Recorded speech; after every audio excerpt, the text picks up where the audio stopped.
Sometimes, a man gets so tired of being forgotten by the world that he stops caring whether tomorrow comes at all. Ruben Fairfield felt that bone-deep weariness as he limped into Murphy's saloon with his last silver dollar, knowing this might be his final night as a free man before the bank took his cabin. The old mountain trapper had come to Laramie not for whiskey, but for one desperate gamble.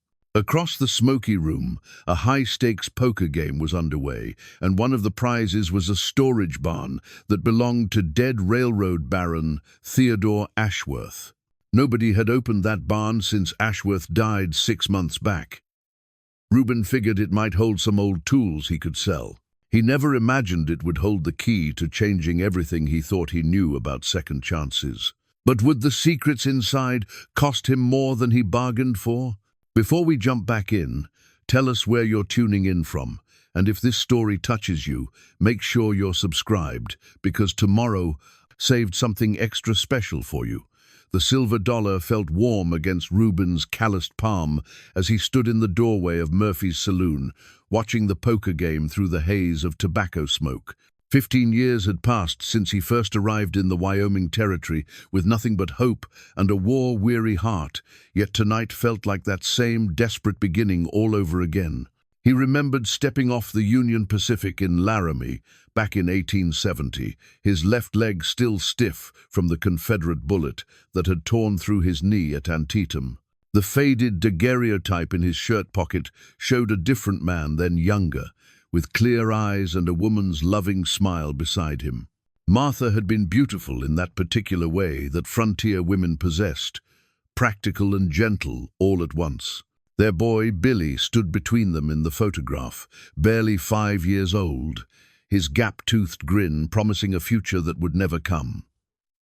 The Wyoming wind had been brutal that first winter, but Martha never complained.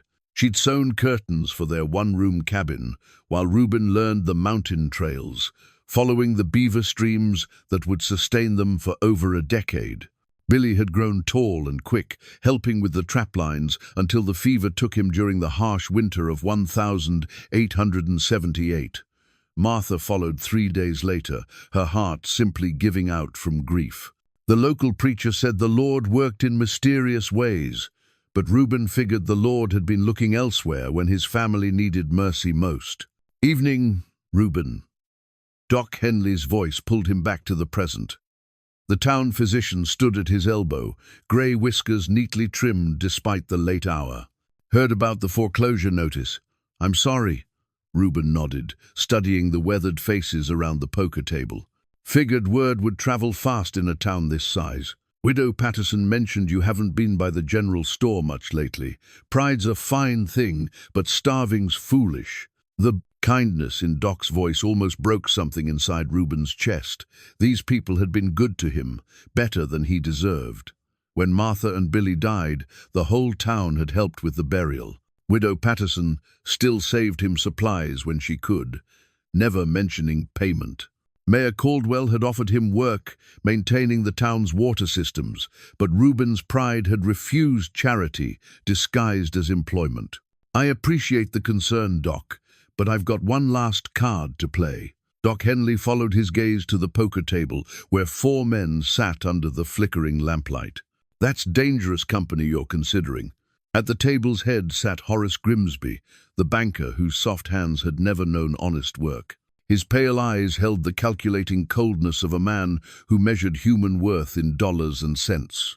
Beside him, Dutch van der Berg dominated his chair like the cattle baron he was, thick-necked and quick to anger.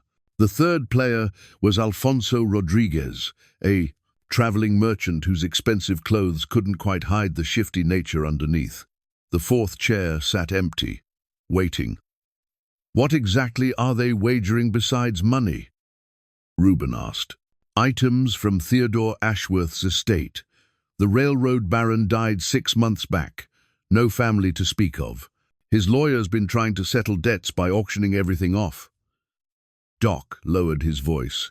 "That storage barn of his has been locked up since he passed. Nobody knows what's inside." Ruben studied the ornate key, lying next to a small mountain of gold coins in the center of the table. Theodore Ashworth had been a strange man, brilliant but reclusive. He'd built a railroad empire stretching from Colorado to Montana, but lived simply in a modest house on the outskirts of Laramie. Folks said he spent most of his time in that storage barn, working on mysterious projects that no one understood. The memory of Martha's laugh echoed in Ruben's mind, the way she'd giggle when he told stories about the peculiar railroad baron. She'd always seen the good in people, even the odd ones. Maybe he's just lonely, Ruben. Rich men get lonely too. You sure about this? Doc asked, watching Ruben's face carefully. Ruben pulled the daguerreotype from his pocket, looking one more time at the faces of his lost family. Martha's eyes seemed to encourage him, the same way she had when he'd first decided to head west after the war. Sometimes a man reached a point where moving forward was the only choice left, even when the path led into darkness. I've been sure about precious little these past few years, Doc. But I'm sure I can't keep living like this.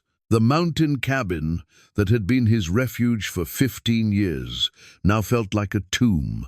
Every morning he woke to empty silence, where Martha's humming used to fill the air.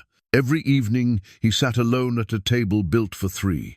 The trap lines that had provided their modest living were nearly barren now, too many trappers competing for too few animals. His war injury made the long treks increasingly difficult, and this winter had been particularly harsh on his aging joints. The foreclosure notice had been the final blow. $47.36. That's all he owed the bank, but it might as well have been $4,000. His last silver dollar represented everything he had left in the world. If you're determined to do this fool thing, at least be smart about it, Doc whispered. Grimsby cheats when he can get away with it. Vanderberg's got a temper, but he's not clever. Rodriguez plays conservative. He's not here to win big, just to avoid losing much. Ruben nodded, feeling something stir inside him that had been dormant for years. During the war, he'd been Sergeant Fairfield, responsible for keeping 20 men alive behind enemy lines. That man had possessed sharp instincts and tactical awareness. Perhaps some of those skills remained. One more thing, Doc added. Theodore Ashworth was asking questions before he died. About the war, about veteran benefits, about land grants that never materialized. Seemed mighty interested in helping soldiers who'd been forgotten by the government. Why would a railroad baron care about that? Never found out. He died before we could finish our conversation. Ruben tucked the photograph back into his pocket, feeling Martha's presence like a warm hand on his shoulder. She'd always believed he was capable of more than he thought possible. Maybe tonight he'd prove her right, or maybe he'd lose the last thing connecting him to their shared life. Either way, he'd finally stop existing in the shadow of what used to be. The saloon's bat-wing doors creaked as he stepped inside, his worn boots echoing on the wooden floor. Conversations quieted as men turned to look at the mountain hermit, who rarely ventured into town except for essential supplies.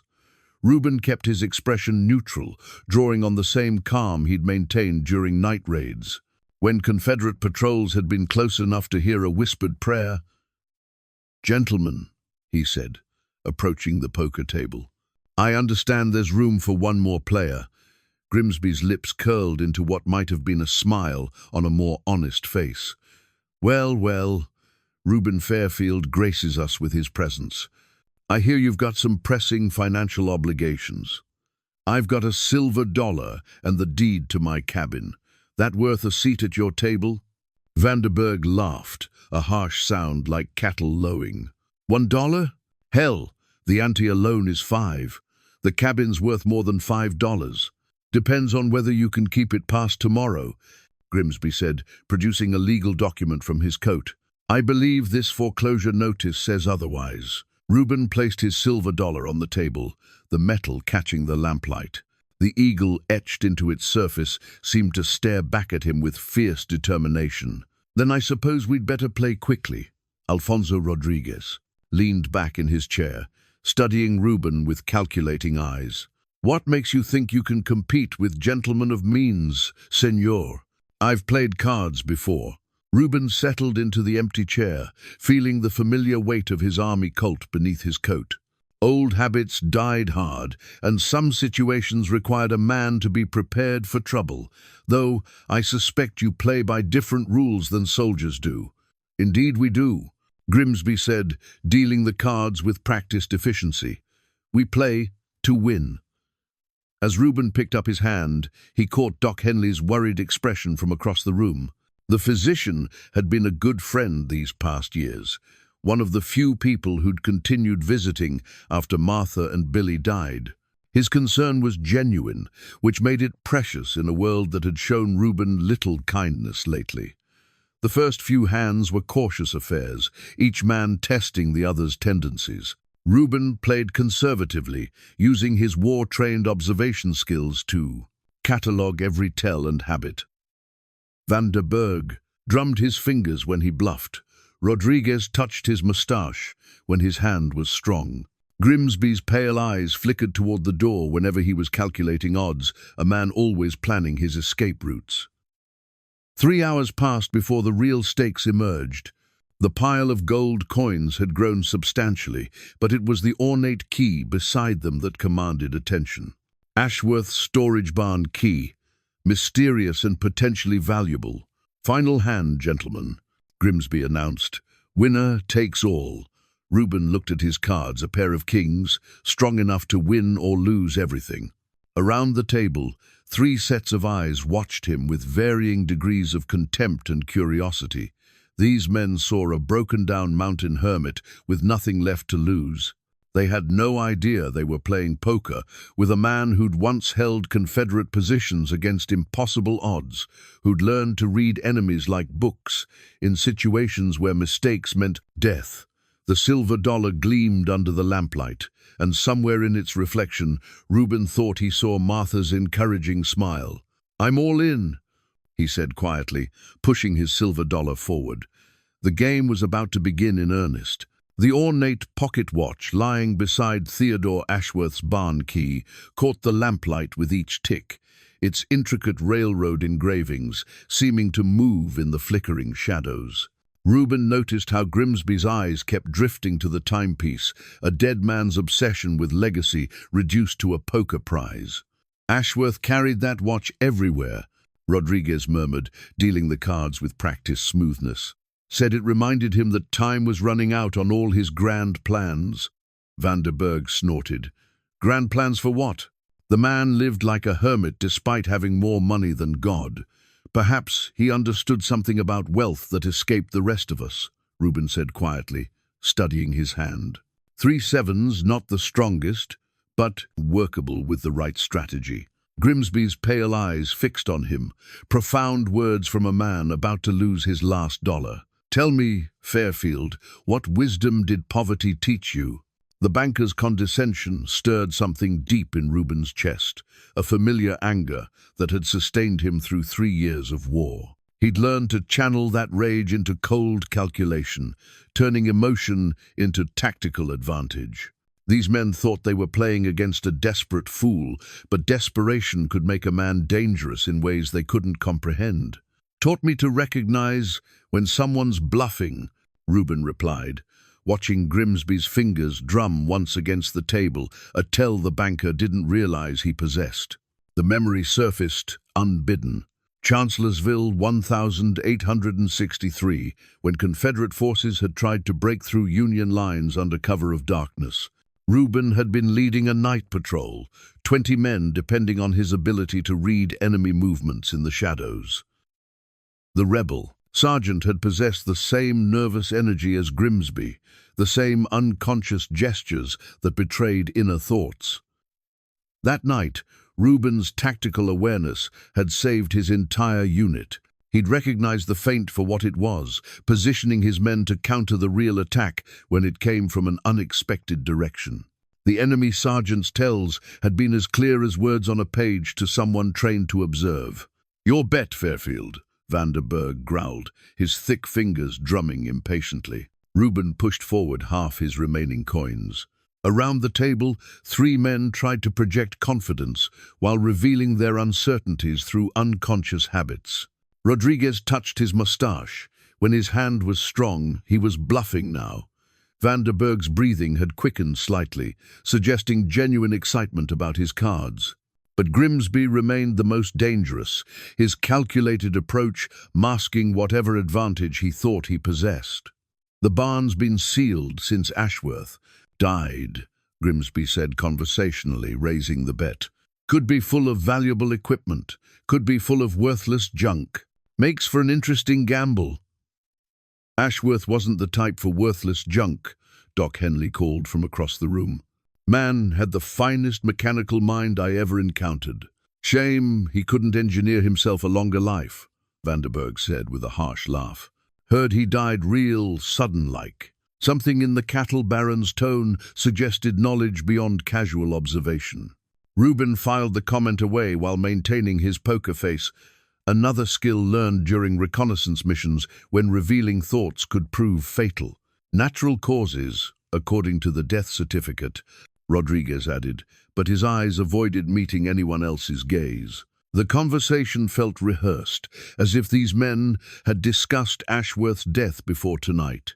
Ruben wondered what exactly they knew about the railroad baron's final days, and why they seemed so interested in dismissing questions about his passing.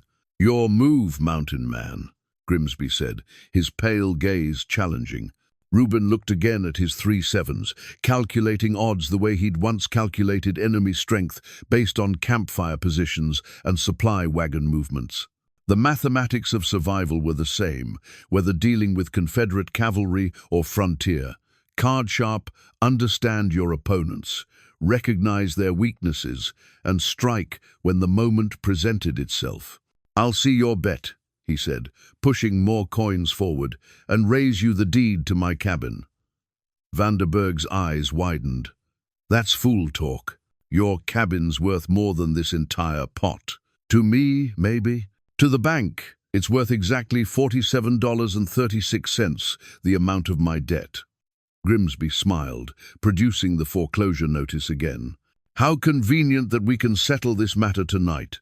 I accept your wager." The banker's eagerness confirmed Ruben's suspicion that this entire game had been orchestrated. Grimsby wanted the cabin for reasons beyond its modest value, just as he wanted Ashworth's barn for purposes he wasn't sharing. These men were playing a larger game, one that extended beyond tonight's poker table.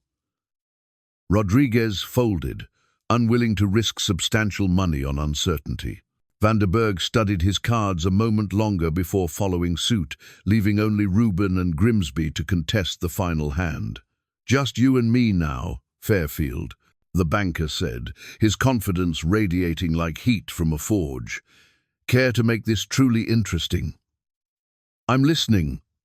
Grimsby gestured toward the ornate pocket watch. "Ashworth's timepiece, worth more than your cabin and my money combined. I'll wager it against everything you have, your silver dollar, your cabin deed, and something else." "What else?" "Your word that you'll leave Wyoming territory within the week. Win or lose, this land's got nothing left for broken-down soldiers." The insult hung in the air, like gunpowder smoke. Around the saloon, conversations had quieted as men sensed the tension building at the poker table. Doc Henley's face had gone pale, recognizing the stakes had moved beyond mere money. Ruben felt the familiar calm that had always preceded combat, a stillness that sharpened his senses and slowed time to manageable increments. This wasn't about cards anymore, it was about dignity, about refusing to be discarded by men who measured worth in dollars and social position. "And if I win?"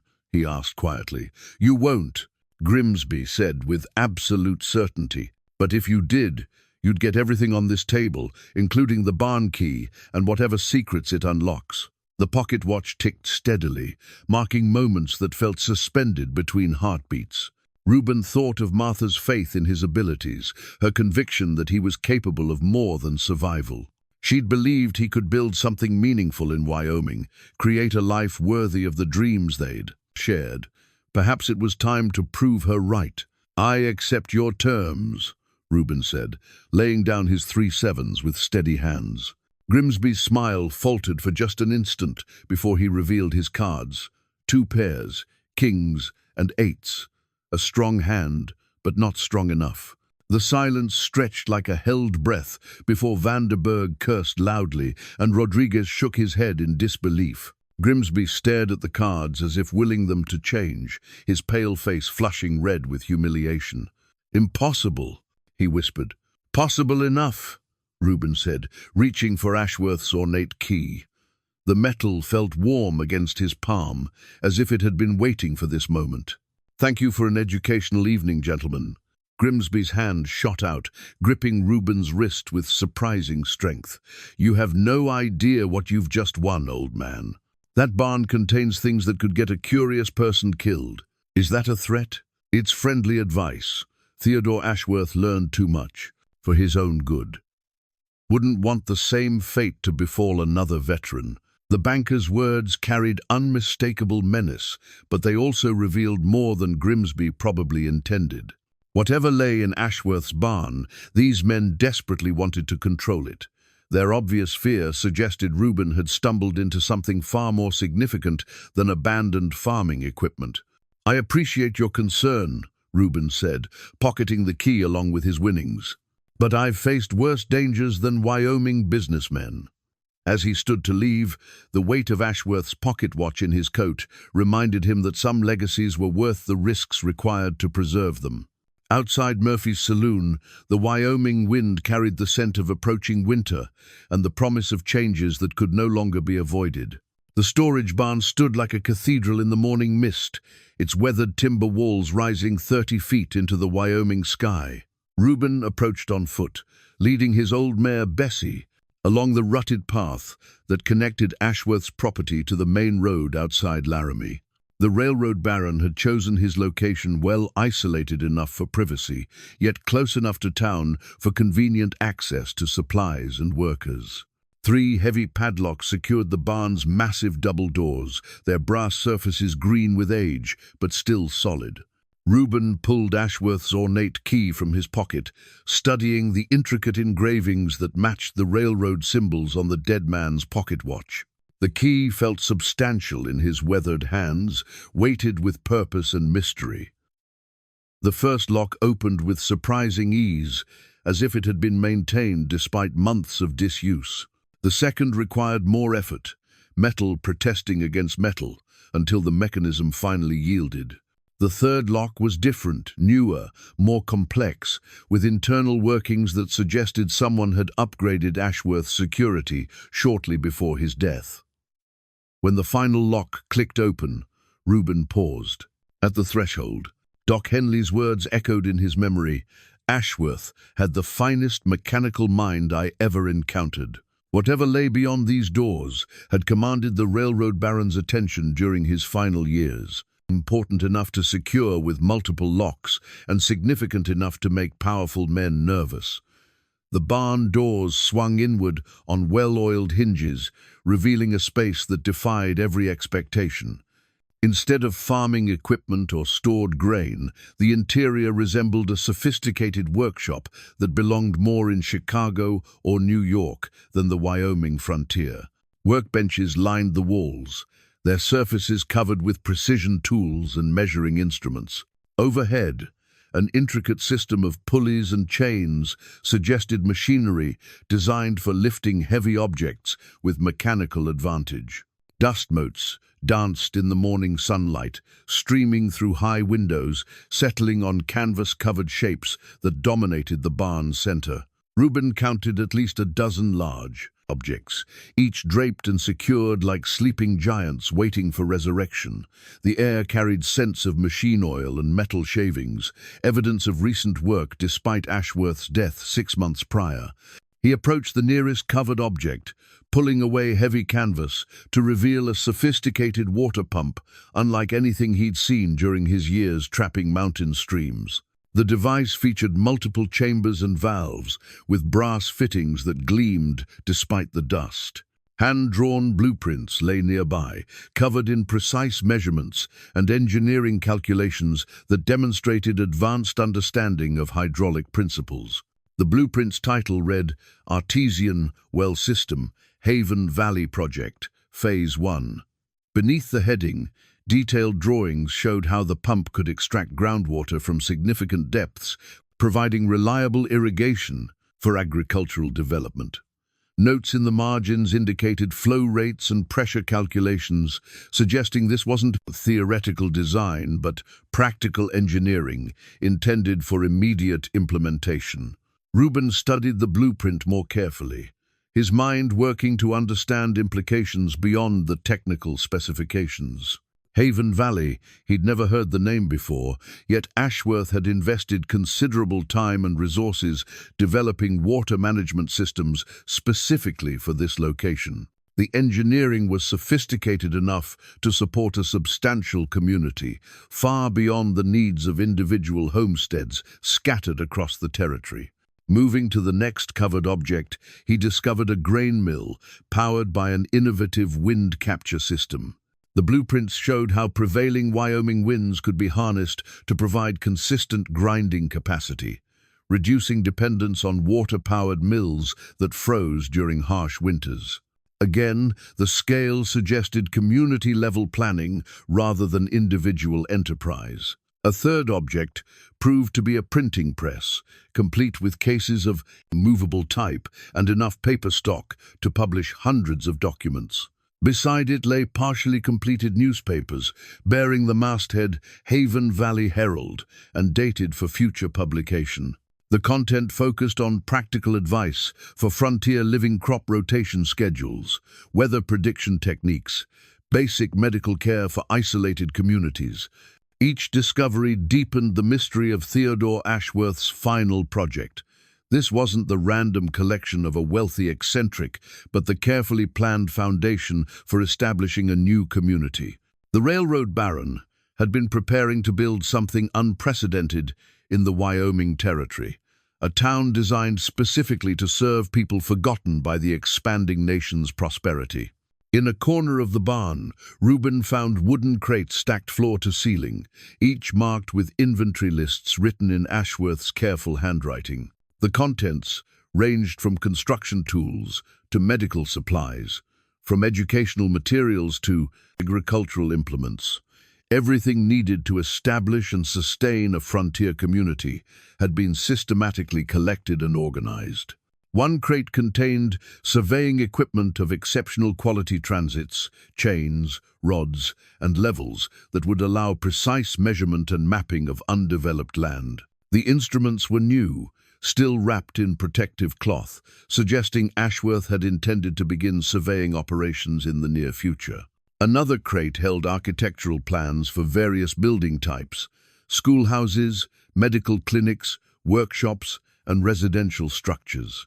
Each design emphasized efficient use of materials and energy, incorporating innovations that would reduce construction costs while maximizing comfort and durability. The planning was meticulous, reflecting someone who understood both engineering principles and human needs. Hidden behind the largest crates, Ruben discovered a small office area where Ashworth had conducted his planning. A roll-top desk contained correspondence with suppliers, contractors, and government officials, all related to the Haven Valley project. Maps of the Wyoming Territory covered one wall, with a specific valley circled in red ink and marked with detailed topographical notations. The valley's location surprised him only 20 miles north of Laramie, in an area he knew well from his trapping expeditions. It was good land, protected from harsh winds by surrounding hills and blessed with multiple water sources. The soil was fertile, the timber resources substantial, and the natural defenses would discourage hostile encounters. Someone had chosen the location with considerable wisdom and forethought. A leather-bound journal lay open on the desk, its pages covered with entries in Ashworth's distinctive handwriting. The visible text discussed recruitment strategies for potential residents, emphasizing veterans, widows, and orphans who'd been overlooked by existing settlement programs. Ashworth had clearly intended Haven Valley to serve people that society had forgotten, individuals like Ruben himself. As he examined the journal more closely, a loose paper fluttered to the ground. The document appeared to be a list of names, many crossed out with dates noted beside them. Those remaining uncrossed included several Laramie residents he recognized, war veterans struggling with disabilities, widows raising children alone, orphans working for subsistence wages. At the bottom of the list, written in different ink, was his own name, Ruben Fairfield. The implication struck him like a physical blow. Theodore Ashworth had been watching him, evaluating him as a potential resident of Haven Valley. The railroad baron had died before approaching him directly, but the inclusion of his name suggested recognition of shared understanding about society's forgotten people. Outside the barn, the sound of approaching horses interrupted his contemplation. Through a small window, he saw 3 riders, approaching at a deliberate pace. Even at distance, he recognized the distinctive silhouettes of Grimsby, Vanderberg, and Rodriguez, the poker players from the previous night. Their timing was suspicious, suggesting they'd been watching his movements since the game ended. Whatever secrets Ashworth's barn contained, these men clearly believed they had legitimate claims to them, despite losing fair and square at cards. Ruben quickly replaced the canvas covers over the machinery and secured the journal inside his coat. The approaching riders represented immediate danger, but the barn's contents suggested something far more significant than he'd imagined possible. Theodore Ashworth hadn't just been collecting equipment, he'd been preparing to change lives. By lamplight in his cabin that evening, Ruben spread Ashworth's leather-bound journal across his kitchen table, the same surface where Martha used to roll pie dough and Billy had practiced his letters. The journal's pages revealed a man haunted by purpose, driven by guilt that money alone couldn't absolve. The first entries dated back 3 years, beginning shortly after Ashworth had completed his most profitable railroad contract, a line connecting Denver to the Montana mining districts. Instead of celebrating his success, the entries revealed growing discomfort with the human cost of progress. June 15th, 1882. Rode the new line today, counting the homesteads we displaced for right-of-way. 17 families relocated, promised compensation that barely covered their losses. The Morrison widow, with 4 children, received $200 for land that will generate thousands in freight revenue. How do I reconcile profit with conscience? Ruben recognized the moral struggle that often followed military service. During the war, necessary actions sometimes conflicted with personal values, creating wounds that never fully healed. Ashworth's wealth had apparently brought similar burdens, success built on others' sacrifices. The entries continued chronologically, documenting Ashworth's research into veteran affairs and frontier hardships. He discovered that promised land grants often remained unfulfilled, that disability pensions frequently went unpaid, and that widows and orphans received minimal support despite their sacrifices for the nation's expansion. August 3rd, 1882. Met with Territorial Governor's Office regarding veteran settlement programs. Bureaucratic delays have left hundreds of deserving families without promised assistance. Government officials seem more concerned with railroad subsidies than honoring commitments to those who served. Perhaps private enterprise can succeed where politics has failed. The journal revealed Ashworth's evolution from successful businessman to social reformer. His railroad connections provided access to government correspondence, exposing systematic failures in veteran support programs. Names of forgotten soldiers filled page after page, each representing a family struggling with inadequate resources and broken promises. Ruben found his own name mentioned several times, along with detailed observations about his circumstances. Ashworth had been watching him for months, noting his war service, his family's tragedy, and his increasing isolation. The railroad baron had seen potential in a broken-down mountain trapper that others overlooked. November 12th, 1884, observed Fairfield at Morrison funeral. Man carries himself like a soldier despite civilian clothes. Widow Patterson mentioned his service record, Sergeant, 14th Pennsylvania Infantry, decorated at Antietam, living alone since family died, barely subsisting on trap lines, represents exactly the type of forgotten veteran Haven Valley should serve. The detailed planning for Haven Valley dominated the journal's later sections. Ashworth had identified a fertile valley 20 miles north of Laramie, protected by natural barriers and blessed with multiple water sources. His engineering surveys indicated the location could support 300 families while maintaining agricultural self-sufficiency. Maps drawn in meticulous detail showed planned streets, community buildings, and residential areas designed for different family sizes. The schoolhouse would accommodate 50 children, with living quarters for unmarried teachers. The medical clinic featured separate areas for surgery, recovery, and long-term care. The community workshop would provide space for blacksmithing, carpentry, and other essential trades. Most importantly, Haven Valley would operate as a cooperative venture. Residents would contribute labor according to their abilities while receiving support based on their needs. Veterans with disabilities would provide skills, training, and administrative services. Widows would manage education and health care while their children received proper schooling. Orphans would learn trades while earning wages that built toward eventual land ownership. January 20th, 1885. Completed financial projections for Haven Valley's first 5 years. Initial investment of $50,000 will establish infrastructure and support first 100 residents. Agricultural production should achieve self-sufficiency by year 3, with surplus crops providing trade income. Manufacturing workshops will produce goods for regional markets, creating sustainable economic foundation. Ashworth's calculations were sophisticated, accounting for seasonal variations, crop failures, and market fluctuations. He'd studied successful cooperative communities in other states, adapting their principles to Wyoming's unique challenges. The planning reflected someone who understood both business realities and human nature. Personal entries revealed the emotional motivation behind his technical planning. Ashworth's father had died in a factory accident when the future railroad baron was 12, leaving his family destitute despite his father's years of faithful service. His mother had struggled to support 5 children alone, accepting charity that came with humiliation and judgment. February 8th, 1885, mother's death anniversary.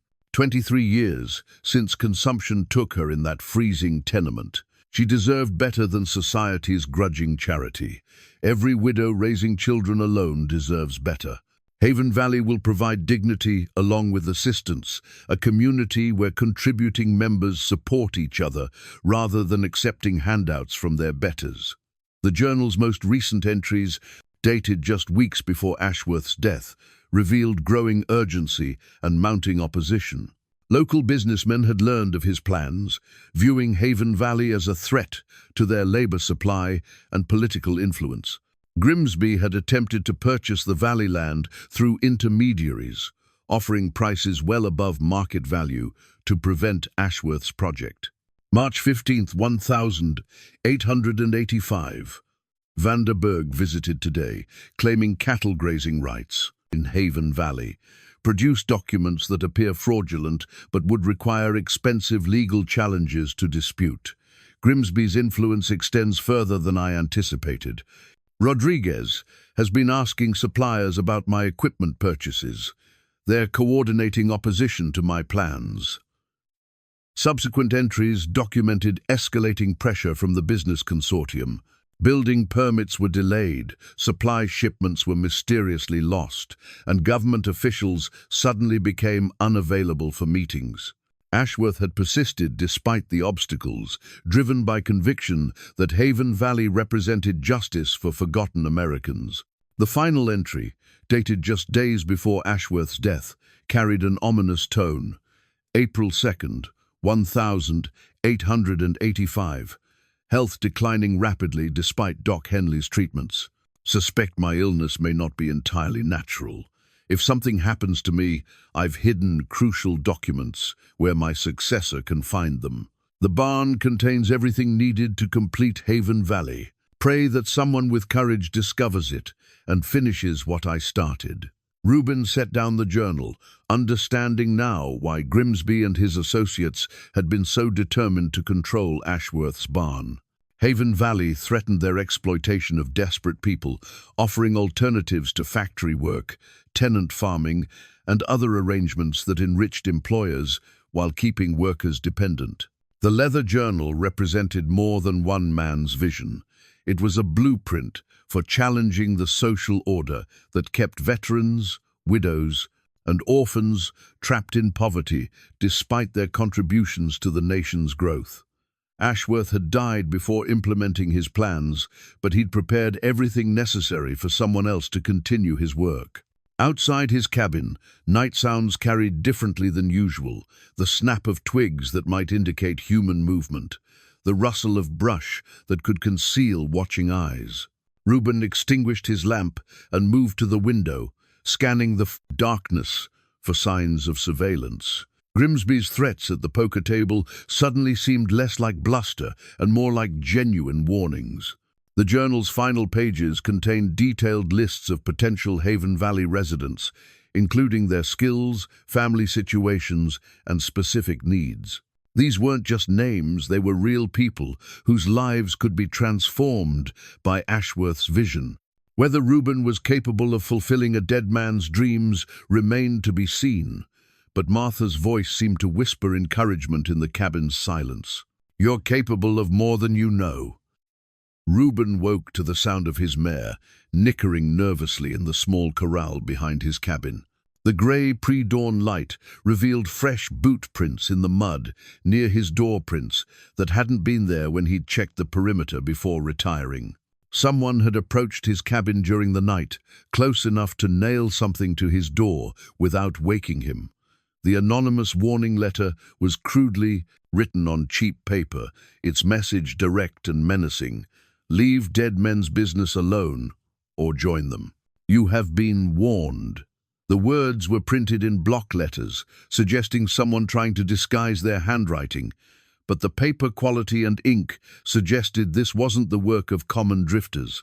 Ruben examined the boot prints more carefully, his military training automatically cataloguing details that might prove useful later.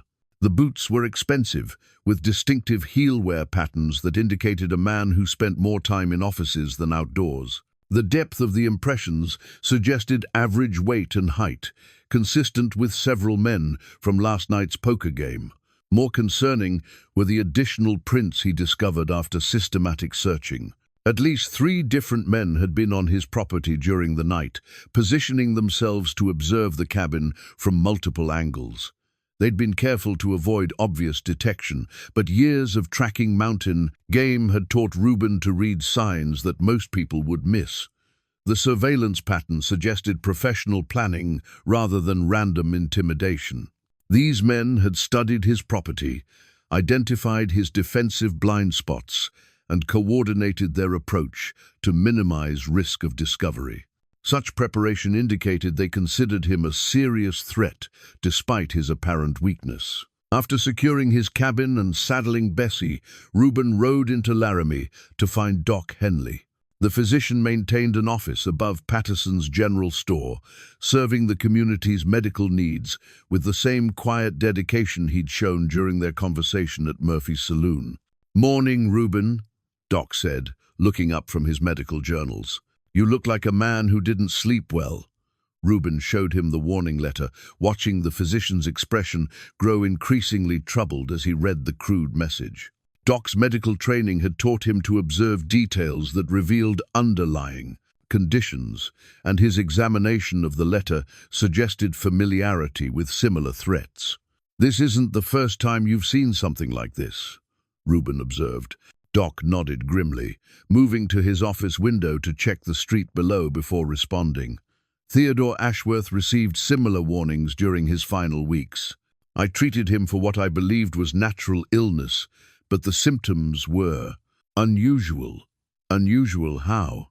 "Gradual onset, progressive weakness, digestive distress that didn't respond to conventional treatments." At the time, I attributed it to the stress of his business affairs and advancing age.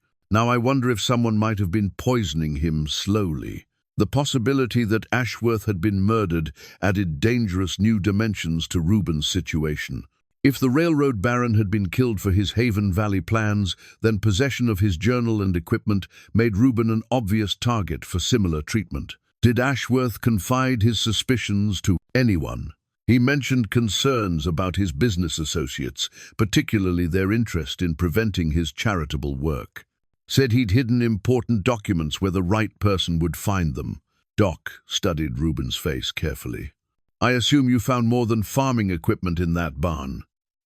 Before Ruben could respond, Constable Jake Murphy climbed the stairs to Doc's office, his badge gleaming despite the early hour. Murphy was younger than his saloon-owning brother, but possessed the same calculating nature that made him useful to men with questionable motives. Morning, Doc. Fairfield. Murphy's greeting carried formal politeness that didn't reach his eyes. Murphy's. Heard there might have been some trouble at your place last night. News travels fast, Ruben replied carefully. Small town. People notice when strangers are moving around after dark. Murphy examined the warning letter with obvious disinterest. Probably just drifters trying to scare easy money out of you. I wouldn't worry too much about it. The constable's dismissive attitude confirmed Ruben's suspicions about local law enforcement. Murphy was either incompetent or deliberately ignoring genuine threats, neither possibility offering much comfort for the future. What about investigating the boot prints around my cabin? Boot prints? Murphy shrugged. Could be anyone. Hunters, travelers, curiosity seekers who heard about your poker winnings. Unless someone was actually harmed, there's not much law enforcement can do about people walking on public land. Doc Henley's expression suggested he shared Ruben's skepticism about Murphy's helpfulness. The physician had lived in Laramie long enough to understand the political currents that influenced official actions, and his silence spoke volumes about his confidence in local justice. After Murphy departed, Doc moved closer to Ruben and lowered his voice. Jake's been spending considerable time with Grimsby lately, saw them having private conversations at the bank on multiple occasions, meaning the law won't help if Grimsby decides to escalate his threats, meaning you need to be very careful about who you trust. Theodore Ashworth thought he could rely on official channels to protect his interests. That confidence may have cost him his life. Ruben spent the remainder of the morning visiting other businesses in Laramie, ostensibly purchasing supplies, but actually gathering information about recent events. At Patterson's general store, Widow Patterson mentioned that several strangers had been asking questions about his background and financial situation. Peculiar men, she said while wrapping his purchases. Well-dressed but unfriendly. Wanted to know about your war service, your family, how long you'd been living alone in the mountains. Told them it wasn't their business, but they seemed mighty interested in your personal affairs. The blacksmith confirmed similar visits, with strangers inquiring about Ruben's equipment needs and whether he'd been planning any construction projects. The patterns suggested systematic intelligence gathering, as if someone was preparing for extended conflict rather than simple intimidation.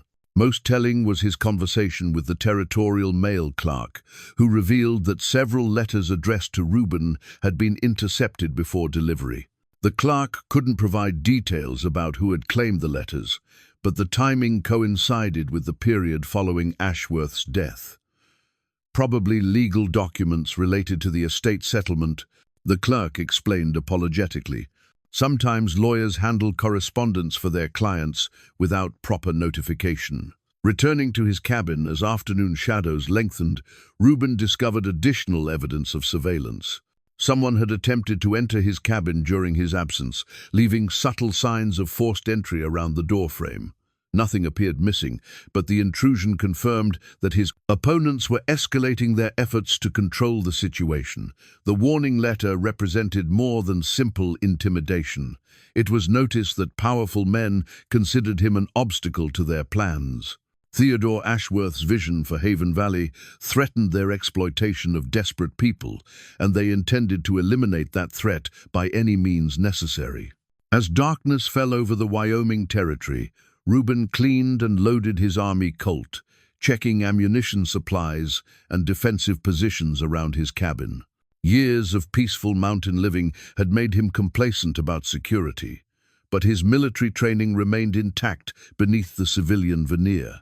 Whatever came next, he would be ready to defend not just his own life, but the legacy of a dead man whose dreams deserved better than the grave. The territorial capital at Cheyenne bustled with the energy of a growing frontier city, its streets filled with politicians, lawyers, and businessmen who shaped Wyoming's future from comfortable offices far removed from the hardships of mountain living. Ruben had made the two-day journey seeking answers about Theodore Ashworth's legal troubles, hoping that official records might reveal the scope of opposition to Haven Valley. The territorial courthouse stood as an imposing stone structure that proclaimed government authority over the wild landscape beyond its walls. Inside, clerks maintained filing systems that documented the complex web of land claims, business disputes, and political maneuvering that defined territorial administration. Ruben's military discharge papers, carefully preserved in oiled leather, commanded immediate respect from the records clerk. His service record as a decorated Union Army sergeant opened doors that might have remained closed to a simple mountain trapper, providing access to documents that revealed the true extent of Ashworth's conflicts with local business interests. The lawsuit files painted a disturbing picture of systematic harassment disguised as legitimate legal action. Grimsby had filed 17 separate claims against Ashworth's various business ventures, alleging contract violations, property disputes, and financial irregularities. None of the claims had merit, but defending against them required expensive legal representation and consumed valuable time that Ashworth needed for his Haven Valley project.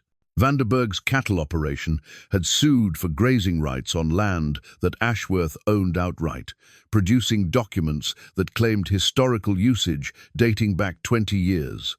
The papers appeared authentic until careful examination revealed inconsistencies in dates and signatures that suggested skilled forgery. Again, proving fraud would require costly litigation that delayed Ashworth's development plans. Rodriguez's merchant business had initiated claims about unpaid debts for supplies that Ashworth had never ordered, backed by invoices that bore suspicious similarities to known fraudulent documents from other territorial disputes. The pattern suggested coordination between the three men, using the legal system as a weapon to exhaust their opponent's resources and patience. "Shameful business," commented Judge Harrison Cole, a distinguished gentleman whose silver hair and weathered hands spoke of decades serving frontier justice. The retired jurist had agreed to review the files after learning about Ruben's connection to Ashworth's estate. "You knew Theodore personally?" Ruben asked. "Served together on the Territorial Development Commission. Ashworth was one of the few businessmen more interested in building communities than extracting profit." Judge Cole's expression darkened as he continued reading. These lawsuits were clearly designed to harass rather than seek legitimate redress. "I would have dismissed them immediately if they'd come before my court." The judge explained that territorial law enforcement was inconsistent, depending heavily on local politics, personal relationships. Corrupt officials could delay justice indefinitely, while honest judges struggled with inadequate resources and political pressure from wealthy interests. "Theodore came to me privately about these matters," Judge Cole continued, said he had evidence of corruption that extended beyond simple business disputes. Talked about government contracts being awarded through bribery, veteran land grants being stolen through fraudulent documentation, territorial funds being diverted to private accounts. Did he provide specifics? Said he was gathering proof but needed time to build an airtight case. Planned to present everything to federal authorities once he documented the full scope of the conspiracy. The judge's voice carried deep regret. Never got the chance. died before he could complete his investigation. Judge Cole directed Ruben to the Territorial Records Office, where a helpful clerk named Anna Mae Wilson had assisted Ashworth with his research during the final months of his life. The young woman worked as a schoolteacher during regular hours, but earned extra income by helping citizens navigate the complex bureaucracy of territorial government. Anna Mae proved to be an intelligent woman in her late 20s, with keen eyes that missed few details and a quiet determination that reminded Ruben of Martha's practical strength. She remembered Ashworth clearly, describing him as a gentleman who treated her with respect despite her modest social position. Mr. Ashworth was investigating irregularities in veteran land grant administration, she explained, while reviewing her careful notes. Discovered that over 200 grants had been awarded but never delivered to the intended recipients. The land was being sold to private investors instead, with profits shared among territorial officials. Her records showed systematic fraud extending back 5 years, involving millions of acres that should have provided homes for deserving veterans. Instead, the land enriched politicians and businessmen, while soldiers struggled with poverty and disabilities that prevented them from pursuing their promised opportunities. Theodore asked me to keep copies of all correspondence related to his investigation, Anna Mae continued, producing a carefully organized file. Said that powerful men might try to destroy evidence if they learned about his activities. The correspondence revealed Ashworth's communications with federal investigators in Washington, documenting his efforts to expose the territorial corruption through proper legal channels. His letters demonstrated methodical approach to building a case that would survive court challenges and political pressure. Most importantly, Anna Mae had maintained copies of Ashworth's letters to various government officials, including detailed descriptions of his Haven Valley project and its intended benefits for forgotten veterans. The correspondence proved that federal authorities were aware of his humanitarian goals and had expressed support for his efforts. This is proof that Ashworth's plans had official backing, Ruben realized. More than that, Anna Mae replied. These letters show that federal investigators were counting on his evidence to prosecute territorial officials for corruption. His death didn't just stop Haven Valley, it ended a major federal investigation into government fraud. The implications were staggering. Ashworth's murder hadn't been simple business elimination. It was obstruction of federal justice that protected a criminal conspiracy extending throughout territorial government. Ruben now possessed evidence that could resurrect the federal investigation and bring justice to the forgotten veterans whose land grants had been stolen. "Why are you helping me?" he asked Anna Mae directly. "Because I believe in what Theodore was trying to accomplish. I'm an orphan myself, raised by church charity after my parents died in a cholera outbreak. I know what it means to be forgotten by society, to depend on the kindness of strangers who may or may not provide help when it's needed." Her personal connection to Ashworth's mission created an immediate bond of understanding. She had seen firsthand how bureaucratic indifference and systematic exploitation affected vulnerable people, making Haven Valley more than an idealistic dream. It represented practical hope for improving countless lives. "What would you need to continue his work?" Anna Mae asked. "Allies I can trust," Ruben admitted. "People willing to risk their safety to help others achieve justice." "You have one," she said simply. "Theodore's vision deserves to become reality, regardless of the dangers involved." As they concluded their meeting, Anna Mae provided copies of all relevant correspondence and offered to continue serving as liaison with federal authorities. Her courage and competence made her invaluable to any effort to complete Ashworth's mission, but also placed her in significant danger from the same forces that had killed the railroad baron. The ride back to Laramie carried new urgency, knowing that Anna Mae Wilson had committed herself to a cause that powerful men would kill to prevent. Anna Mae led Ruben through the moonlit streets of Laramie to a modest cabin on the town's eastern edge, where Theodore Ashworth had maintained a secret office away from his main residence. The building appeared abandoned, with boarded windows and overgrown weeds that suggested months of neglect. But Anna May produced a key that opened a hidden entrance through the rear cellar. "Theodore showed me this place 2 weeks before he died," she whispered as they descended into the darkness. "Said if anything happened to him, I should bring his successor here to retrieve the most important evidence." The cellar had been converted into a sophisticated records room, with filing cabinets lining the walls and a large table covered with maps and documents. Oil lamps provided illumination once lit, revealing the careful organization of a man who understood that his life's work might depend on proper documentation. At the center of the room sat an iron strongbox with dual locks, its surface bearing the same railroad symbols that decorated Ashworth's pocket watch. The container was substantial enough to resist casual theft, but designed to be opened by someone possessing the proper keys that Ruben now carried courtesy of his poker victory. Theodore said this contained the evidence that would destroy his enemies and vindicate his dreams. Anna May explained as Ruben approached the strongbox. He called it his insurance policy against those who would exploit the innocent.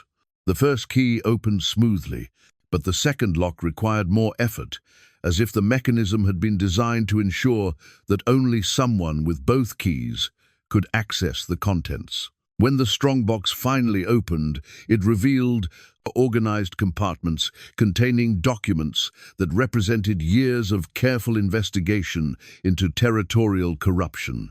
The top layer consisted of financial records showing irregular payments from territorial accounts to private businesses owned by Grimsby, Van der Berg, and Rodriguez. The amounts were substantial, tens of thousands of dollars that should have funded veteran services, infrastructure development, and other public benefits. Instead, the money had enriched a small group of businessmen through fraudulent contracts and inflated billing. Beneath the financial records lay correspondence between territorial officials and the business consortium, documenting their coordination in stealing veteran land grants. The letters revealed a systematic operation that identified valuable properties designated for veteran settlement, then used bureaucratic delays and fraudulent documentation to transfer ownership to private investors. One letter from Grimsby to Territorial, Administrator Franklin Cross, was particularly damning. The Henderson Quarter section contains excellent timber and mineral prospects. Delay the veterans' documentation another 6 months, then declare the grant abandoned due to non-compliance. My associates will ensure proper compensation for your cooperation. The veteran in question was James Mitchell, a Union Army corporal who had lost his right arm at Gettysburg. The documents showed that Mitchell had completed all required paperwork and traveled to Wyoming at considerable personal expense, only to be told repeatedly that his grant was still being processed. Meanwhile, Grimsby's business associates had quietly acquired the land through a shell corporation and begun harvesting its resources. Anna May gasped as she read the correspondence. "I know James Mitchell. He's been living in a boarding house in Cheyenne for 2 years, waiting for his land grant to be approved. The poor man sold everything he owned to make the journey west." Similar stories filled the strongbox. Dozens of veterans cheated out of their promised land grants, while territorial officials and business partners profited from their desperation. The scope of the fraud was staggering, representing millions of acres stolen from men who had sacrificed their health and futures for the nation's preservation. More disturbing were the medical records that Ashworth had somehow obtained, documenting suspicious deaths among veterans who had complained too persistently about delayed land grants.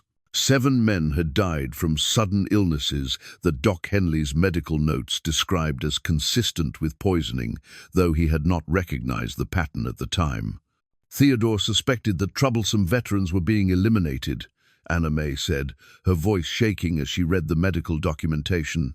Men who might organize resistance or contact federal authorities were targeted for elimination through methods that appeared natural. The strongbox also contained proof that the conspiracy extended beyond territorial borders. Correspondence with officials in Colorado and Montana revealed similar fraudulent schemes, suggesting a regional network of corruption that had stolen thousands of land grants across the Western Territories.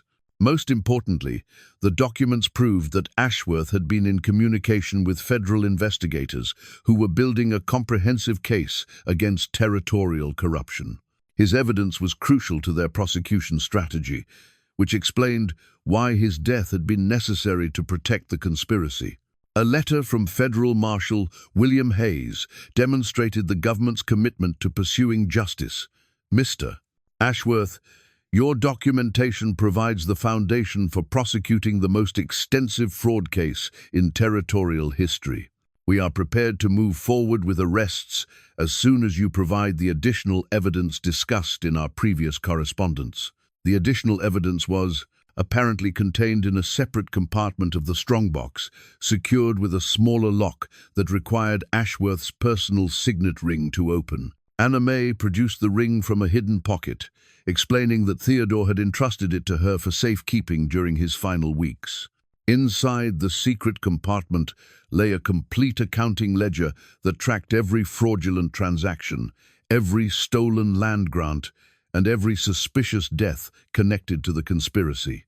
The ledger was written in Theodore's careful handwriting, with supporting documentation for each entry that would make the evidence irrefutable in federal court.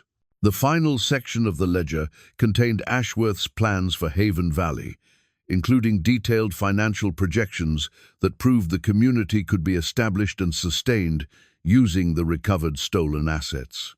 He had calculated that federal prosecution of the conspiracy would result in restitution payments sufficient to fund his humanitarian project, while providing justice for the victimized veterans. This is more than evidence, Ruben realized as he studied the comprehensive documentation. This is a complete blueprint for destroying the conspiracy and using their stolen wealth to help their victims. Anna May nodded, understanding the implications. Theodore didn't just want to expose their crimes, he wanted to ensure that justice included restoration for those who had been harmed. Among the final documents was a letter addressed simply, "To my successor," written in Ashworth's distinctive handwriting. The message was brief but profound. "If you are reading this, then I have failed to complete the most important work of my life. The evidence before you represents hope for hundreds of families who have been forgotten by those sworn to serve them. I pray that you possess the courage to finish what I began, knowing that the risks are substantial, but the cause is worthy of any sacrifice."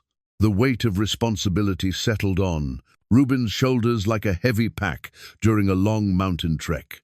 He had stumbled into something far larger than a simple inheritance. He now possessed the power to bring justice to forgotten veterans while building a community that could transform countless lives. But possessing the evidence and using it effectively were different challenges entirely. The conspiracy had killed Ashworth to prevent exposure, and they would certainly kill again to protect their interests. Federal investigators needed this evidence, but delivering it safely would require careful planning and considerable courage. "What do we do now?" Anna May asked, watching Ruben's face as he processed the magnitude of their discovery. "We finish what Theodore started," he replied, feeling Martha's encouraging presence in the dim cellar. "But first, we need to ensure this evidence reaches federal authorities alive." Outside the hidden office, Wyoming wind carried the promise of approaching winter and the certainty that powerful men would soon discover their secret was no longer safe. The surveyor's transit instrument gleamed in the morning sunlight as Ruben adjusted its precise mechanisms, the brass fittings and calibrated scales representing the technical expertise required to transform Ashworth's vision into physical reality. Doc Henley watched with fascination as the former sergeant demonstrated the proper use of the sophisticated measuring device, their planning session having evolved into practical education about community development. Theodore knew what he was about. Doc observed, studying the detailed maps spread across Ruben's kitchen table. This transit can measure elevations and angles accurate to within inches over mile-long distances. With proper surveying, Haven Valley could be laid out more precisely than most established cities. Anna May arrived at the cabin shortly after sunrise, carrying additional correspondence she'd retrieved from the Territorial Records Office during her regular work hours. Her position as a government clerk provided ongoing access to official communications, allowing her to monitor federal response to the evidence they'd discovered. "Marshal Hayes responded to my telegraph," she announced, producing a coded message that confirmed federal interest in resuming the corruption investigation. "He's prepared to travel from Denver with a full investigative team, but needs assurance that the primary evidence is secure and that local witnesses are available to testify." Ruben studied the marshal's message, recognizing the careful language of a lawman who understood that corrupt officials might intercept official communications. The coded references to business documents and territorial commerce irregularities disguised the true scope of the federal investigation while confirming government commitment to pursuing justice. "How long before the federal team can arrive?" Doc asked. 2 weeks minimum," Anna May replied. "Marshal Hayes needs time to coordinate with Washington authorities and assemble the proper legal support for territorial prosecutions." 2 weeks represented a dangerous delay that would provide ample opportunity for the conspiracy to discover their activities and take countermeasures. Grimsby and his associates had demonstrated willingness to commit murder when their interests were threatened, and the evidence now in Ruben's possession represented an existential threat to their criminal enterprise. "We need to recruit additional help," Ruben decided, his military training recognizing the tactical disadvantage of their small group against well-funded opponents. People who understand what's at stake and have personal reasons to oppose the conspiracy. Doc Henley suggested approaching several prominent townspeople who had been victimized by the business consortium's fraudulent practices. Widow Patterson had lost money through Grimsby's predatory lending schemes. Blacksmith Tom Morrison had been cheated out of legitimate contracts by inflated bids from Rodriguez's associates. Mayor Caldwell had watched the town's development funds disappear into unauthorized projects that benefited private interests. "These folks have been frustrated by corruption for years," Doc explained. "They just never had evidence to prove what they suspected or leadership to coordinate effective resistance." Anna May contributed additional names from her knowledge of territorial records. Several veterans in the Laramie area had been victimized by the land grant fraud, including James Mitchell, who remained in Cheyenne waiting for his stolen property to be processed. These men possessed military experience that could prove valuable if the situation escalated to physical confrontation. "What about local law enforcement?" Ruben asked, though Constable Murphy's obvious corruption suggested limited options for official support. "Sheriff Williams in Cheyenne is honest," Anna May offered. "He's been investigating suspicious deaths in his jurisdiction and might welcome federal cooperation. Could provide protection for witnesses and evidence during the transition period." The recruitment process required careful coordination to avoid alerting the conspiracy to their activities. Doc Henley would approach the townspeople through his medical practice, using routine visits to assess their willingness to support federal investigation.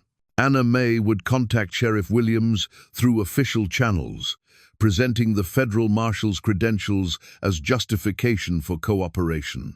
Ruben would handle the most dangerous assignment, approaching the victimized veterans who possessed both motivation for justice and skills necessary for their own protection. These men understood the risks of opposing powerful enemies, but also recognized the importance of fighting for principles that transcended personal safety. The first veteran he contacted was Samuel Porter, a former Union cavalry sergeant who had lost his left leg at Shiloh and been promised a homestead in the fertile valley north of Laramie. Porter had waited 18 months for his land grant, surviving on odd jobs and the charity of his church, while bureaucrats claimed his paperwork was still being reviewed. "They've been jerking me around since I arrived," Porter said bitterly as Ruben explained the evidence they'd discovered. "Every month it's another form to complete, another official to satisfy, another delay that keeps me living in that damned boarding house." When Ruben showed him the correspondence proving his land had been illegally sold to Grimsby's associates, Porter's reaction was immediate and visceral. The veteran's hands shook with rage as he read documentation of the systematic theft that had stolen his future and reduced him to poverty despite his wartime sacrifice. "What do you need from me?" Porter asked, his military bearing returning despite his disability. "Help protecting the evidence until federal authorities arrive, and testimony about your experiences with the fraudulent land grant process." "You've got both," Porter replied without hesitation. "These bastards stole from all of us, and it's time they paid the price." Similar conversations with other victimized veterans produced consistent results. Men who had sacrificed their health and futures for the nation's preservation were eager to join any effort that might bring justice for systematic exploitation. Within 3 days, Ruben had assembled a core group of 8 former soldiers whose combined military experience represented formidable opposition to any attempt at intimidation or violence. The townspeople proved equally supportive once they understood the scope of evidence available to support federal prosecution. Widow Patterson offered her general store as a secure meeting location, while blacksmith Morrison provided weapons, maintenance, and metalworking services that might prove necessary for self-defense. Mayor Caldwell's support was particularly valuable, as his official position provided legal cover for activities that might otherwise appear suspicious to observing enemies. The mayor's cooperation also enabled access to town resources that could support the federal investigation when it arrived. "I've suspected this corruption for years," Caldwell admitted during a private meeting in his office. "But suspicion without proof is worthless in territorial politics. These men have been bleeding our community dry while hiding behind legal technicalities and political connections." The recruitment efforts inevitably attracted attention from the conspiracy's surveillance network. Ruben noticed increased observation of his movements, with unfamiliar men appearing at locations where he conducted meetings with potential allies. The watchers were more sophisticated than the crude intimidation attempts following the poker game, suggesting that Grimsby and his associates had escalated their counterintelligence efforts. Doc Henley reported similar surveillance during his medical rounds, with patients mentioning strangers asking questions about his recent activities and associations. Anna May discovered that her boarding house landlord had been questioned about her work schedule and personal correspondence, indicating that the conspiracy was building detailed intelligence about their growing resistance network. Most concerning was Sheriff Williams' report from Cheyenne that 2 federal marshals had been attacked while traveling to investigate territorial corruption. The marshals had survived, but their injuries would delay the federal response by at least another week. The timing suggested that the conspiracy possessed advanced knowledge of federal plans, possibly through corrupt officials in the territorial administration. "They're escalating because they're scared," Ruben analyzed during an evening planning session with his core allies. "Ashworth's evidence threatens their entire operation, and they know that federal prosecution would destroy them completely." The group had established communications protocols that borrowed from military reconnaissance practices, using coded messages and predetermined meeting locations to coordinate activities while minimizing exposure to enemy surveillance. Veterans like Porter and Mitchell brought disciplined operational security that reduced the risk of their plans being compromised. Anna May's access to territorial communications provided ongoing intelligence about the conspiracy's activities. She had discovered telegraphs between Grimsby and officials in Denver that suggested plans for resolving territorial business irregularities through methods that went beyond legal maneuvering. "They're planning something decisive," she warned during their final planning meeting. "The language suggests they intend to eliminate the threat permanently before federal authorities can intervene." The surveyor's transit instrument had become more than a tool for measuring Haven Valley's future development. It represented the precision and careful planning required to transform vision into reality. As Ruben cleaned and calibrated the device each evening, he thought about Theodore Ashworth's dream of a community where forgotten people could build meaningful lives with dignity and mutual support. 2 weeks remained before federal help would arrive, assuming the marshals could overcome whatever obstacles the conspiracy placed in their path. During that vulnerable period, a small group of veterans, townspeople, and territorial employees would need to protect evidence that could transform the lives of hundreds of families while bringing justice to those who had exploited their desperation. The Wyoming wind carried the scent of approaching winter and the certainty that the next 2 weeks would determine whether Theodore Ashworth's vision would flourish or die with the man who had conceived it. Outside Ruben's cabin, shadows moved through the darkness with increasing frequency, suggesting that the final confrontation was approaching faster than anyone had anticipated. Federal Marshal William Hayes arrived in Laramie 3 days ahead of schedule, his weathered face and careful eyes revealing a lawman who had survived decades of frontier justice through preparation and vigilance. The early arrival proved fortunate, as Anna May's intelligence network had detected unusual activity from the conspiracy that suggested imminent action against their resistance group. "Received your coded messages," Marshal Hayes said during a private meeting in Doc Henley's office. "Washington is very interested in prosecuting this case, especially given the scope of veteran fraud you've documented." The Marshal examined Ashworth's evidence with professional appreciation, recognizing documentation that would survive court challenges and political pressure. His experience prosecuting territorial corruption had taught him to distinguish between rumor and proof, and the strongbox contents represented the strongest case he'd encountered. "This is enough to bring down the entire network," he confirmed. "But we need to secure the evidence and protect witnesses until additional federal support arrives. My investigation suggests these men will kill to prevent prosecution." Ruben showed him Theodore Ashworth's personal revolver, an elegant Colt, .45 with ivory grips that had belonged to the railroad baron. The weapon was more than a tool of violence. It represented the moment when peaceful solutions gave way to necessary force, when good men accepted the burden of defending justice against those who would destroy it. Ashworth carried this during his final weeks, Ruben explained. Anna May said he feared for his life but refused to abandon his mission. Marshal Hayes nodded grimly.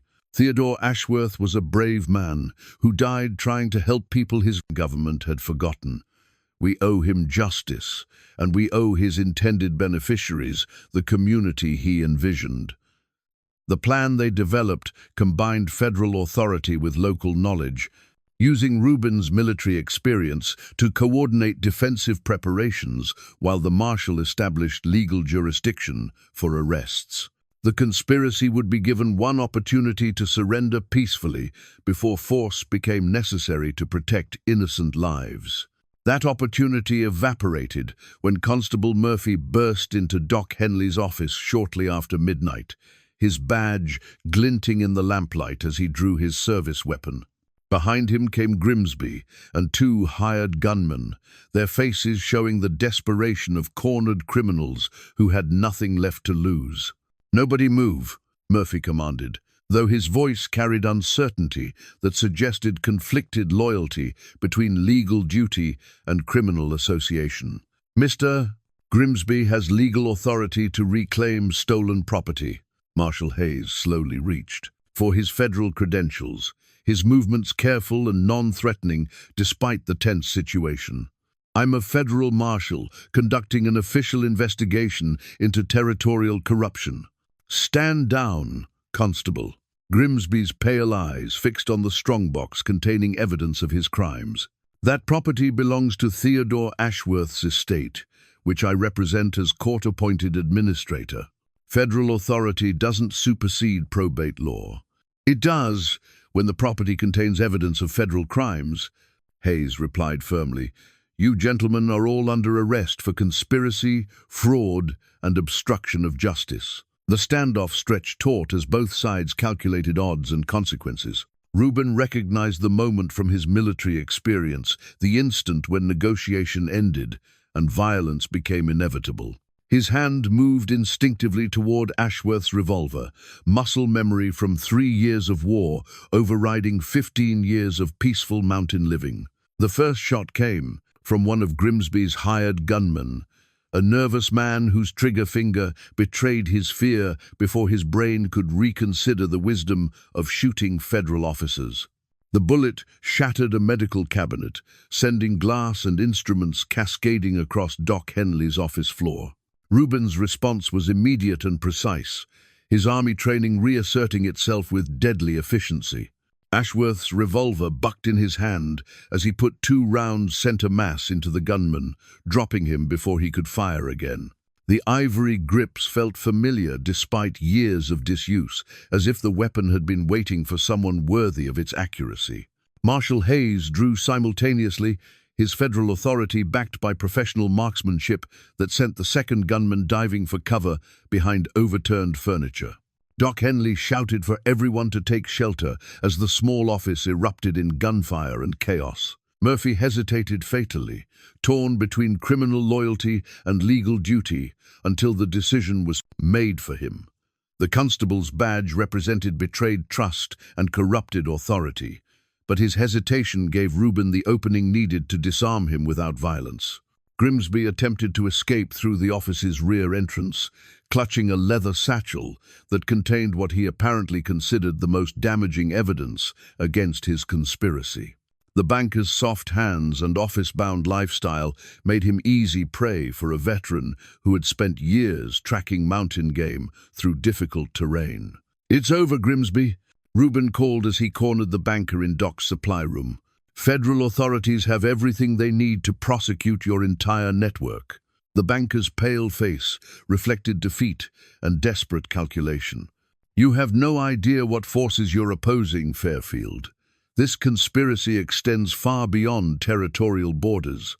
Killing me won't end anything." "Nobody's talking about killing," Ruben replied, though Ashworth's revolver remained steady in his grip.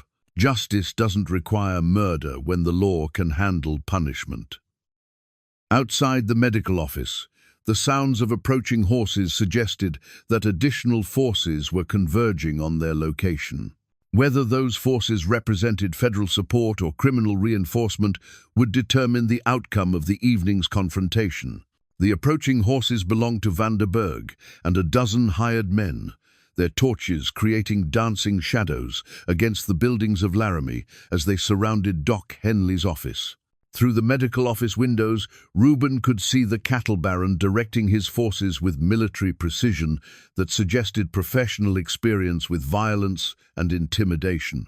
"They've got us surrounded," Marshal Hayes observed, reloading his service weapon while assessing their tactical situation. Vanderberg brought enough men to handle a small war.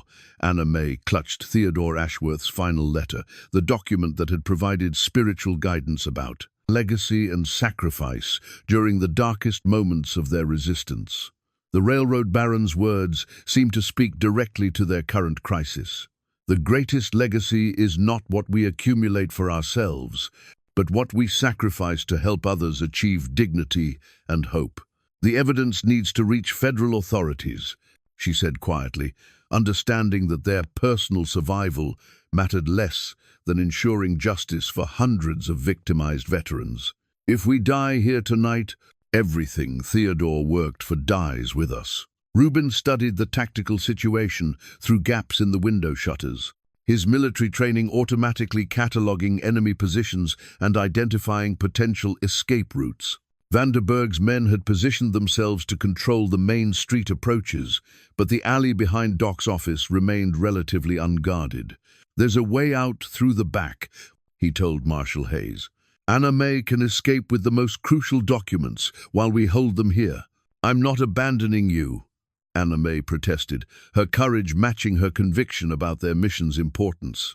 "You're not abandoning us," Ruben replied, thinking of Martha's faith in his ability to protect what mattered most. You're completing what we started. Theodore's vision dies if the evidence dies with us. Doc Henley emerged from his medical supply room, carrying a canvas bag filled with emergency provisions. There's a root cellar beneath my office that connects to the mercantile's storage basement. Anna May can reach the livery stable without being seen if she moves carefully. The plan was desperate but achievable, requiring coordination between the defenders to create sufficient distraction while Anna May escaped with Ashworth's evidence. Marshal Hayes would use his federal authority to demand surrender, giving them legal justification for defensive action when Vanderburg's forces refused to comply. Outside, the cattle baron's voice carried across the night air, with the confidence of a man accustomed to intimidating opposition through superior force. Federal marshal or not, you're surrounded and outnumbered.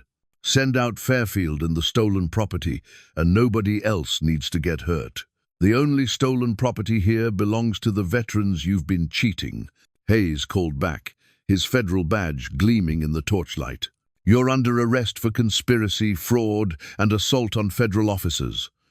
Vanderburg's laughter held no humor, only the cruel satisfaction of a predator who had cornered his prey.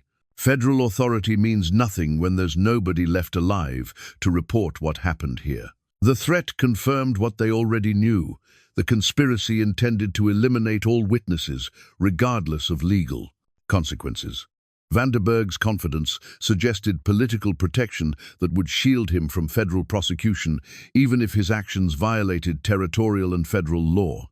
Ruben helped Anna May into the root cellar, pressing Ashworth's final letter into her hands, along with the most damaging evidence from the strongbox. The letter represented more than historical documentation. It was a spiritual testament that could inspire others to continue their mission, even if the original architects didn't survive to see its completion. "Tell the federal authorities about Haven Valley," he said, as she prepared to escape through the underground passage. "Make sure they understand that justice means more than just punishment. It means completing what Theodore started." Anna May's eyes reflected tears and determination in equal measure. "I'll make sure his vision becomes reality, whatever it takes."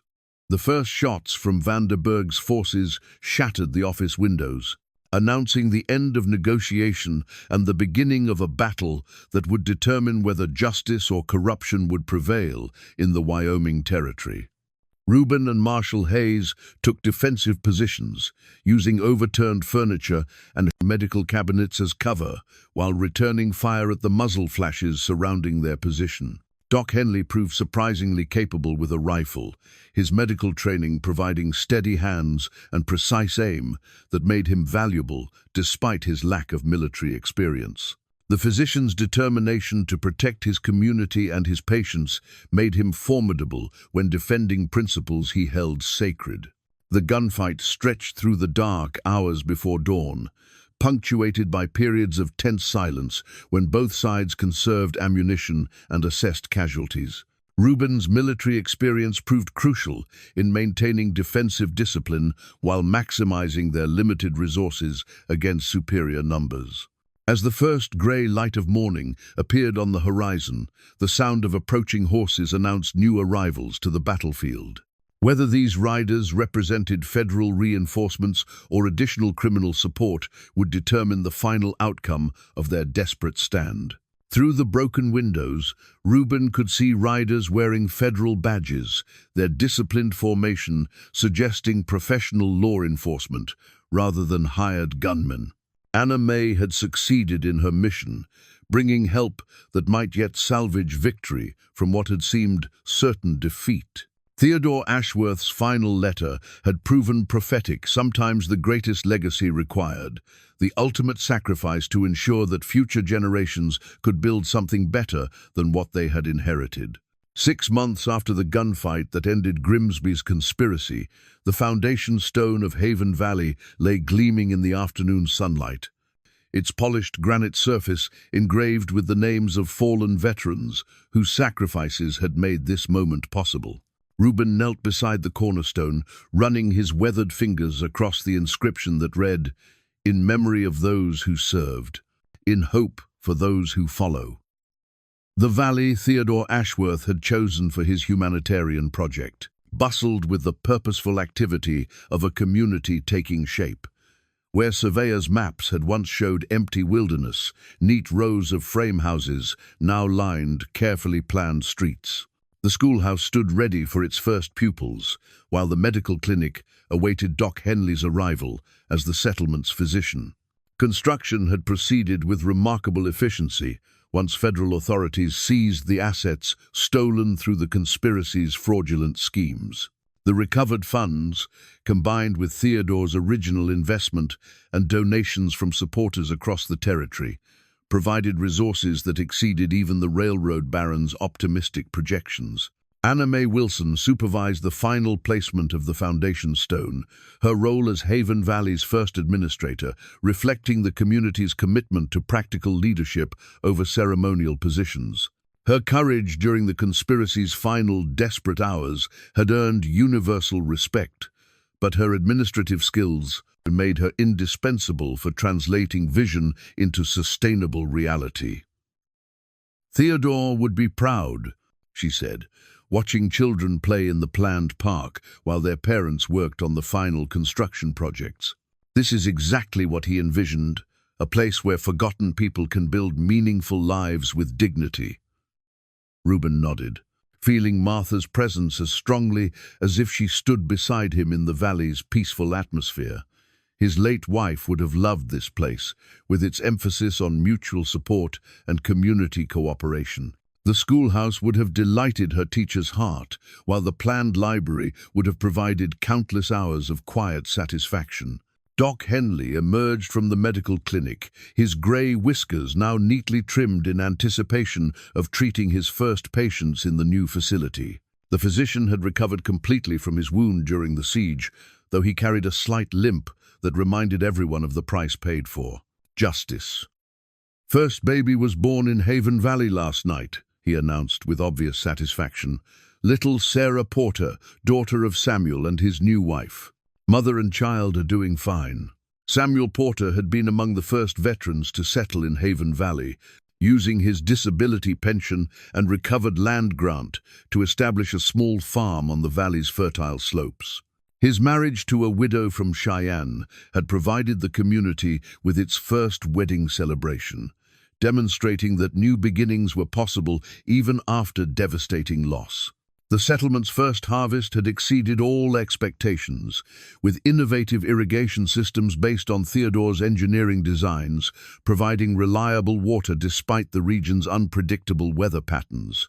The community workshop produced furniture, tools, and other goods that found ready markets in Laramie and Cheyenne, establishing economic independence that reduced dependence on outside charity. Federal prosecution of the corruption conspiracy had proceeded with methodical thoroughness, resulting in convictions that sent Grimsby and Vanderburg to federal prison while recovering millions of acres for rightful veteran ownership. The territorial government had been reorganized with federal oversight, ensuring that future land grants would reach their intended recipients. Most importantly, for Haven Valley's residents, the legal victory had validated their community's fundamental principle that society owed its veterans more than mere survival, offering instead opportunities for dignity, purpose, and mutual prosperity. Ruben walked the planned streets with increasing amazement at what dedicated people could accomplish when united by shared purpose. The bakery filled the air with scents that reminded him of Martha's kitchen, while the blacksmith's hammer rang with rhythms that echoed his memories of honest work and community cooperation. At the cemetery's edge, he paused before two simple headstones that marked Martha and Billy's graves, relocated from the lonely mountain plot to this place where community would always surround them. Fresh flowers decorated both markers, placed by children who had never known his family, but understood the importance of honoring those who came before. "I did it, Martha," he whispered to the evening wind. "Found a way to make a difference, just like you always said I could." Anna Mae joined him at the cemetery, carrying the leather-bound journal that had become Haven Valley's founding document. Theodore's careful handwriting still inspired residents who read his vision during community meetings, reminding them that their prosperity honored both past sacrifices and future responsibilities. "The territorial governor wants to visit next month," she informed him.